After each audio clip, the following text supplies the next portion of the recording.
Ulat kejelau Satyapal Malik ulapan pau ba kejela Meghalaya kaladai ban penbet ya kejeng ya kajaput naduk kepor badang pihak ya kejela na ke Assam.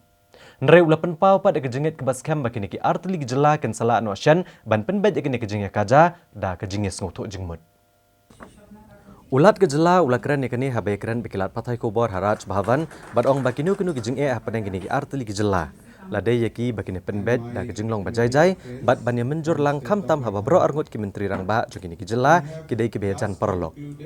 Kini kejengkran ulat kelawan jaru ha kapor bakini ki artli kijela kidang sedang menuat kilat kelinti bane penbet no ya kejeng ya kajaput hakikat artli kijaka.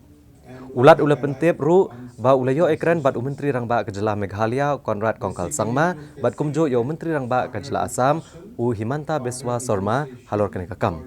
Habi itu begini baro arngut kila penpau kejeng angnut ban penbet shisha ya kejeng ya kaja baro.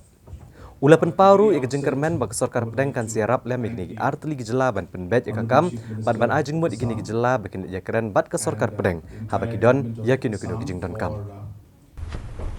The state, whatever problem is between these two states, it will be solved very peacefully, amicably, because both the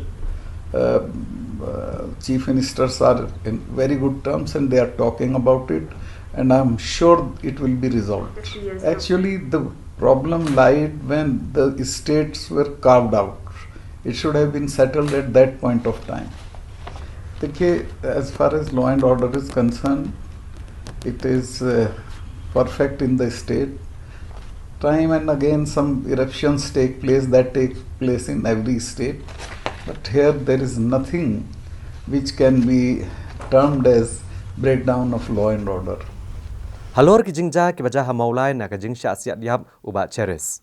Ulat kejela uloong bagani kajing penyap kedai kebam yahap satya haba benrap bakum kini kijingja ha kajing shisha kim dai satya banja. Ulat ula penpau kejing sengosi halor kani kejingja kebala penlong ikipat ba ban bitar iki pulit.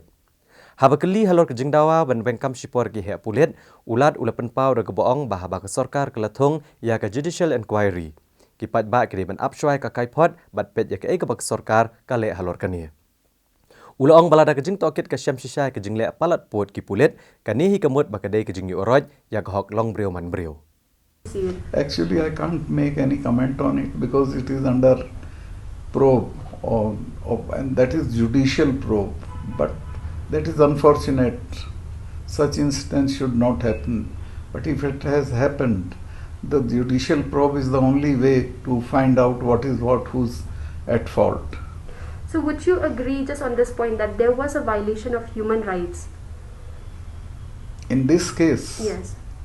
Yes, if it is proved in the inquiry that this was excessive use of force and unnecessary use of force, then it is a violation. Otherwise, it is not. Halor kejing terwa yakren esok jong HNLC. Ulat uloong manakal liang jong uhi un omla setia ban penlong ya kejing yakren esok kat bakani ka kenhuan kampat wan ban pendam waj bat buram ya keriti sensyari. Uloong bagi HNLC kamla setia ban buk kendon haba keterwa ya kejing yakren esok bal ada ka klo shisha ban wan yakren. Kadai ban yakren bat menteri rang ba kejela u badan kebor halor kani kakam. Until and unless they lay down arms and they say that they are committed to the Constitution of India, they cannot come with conditions.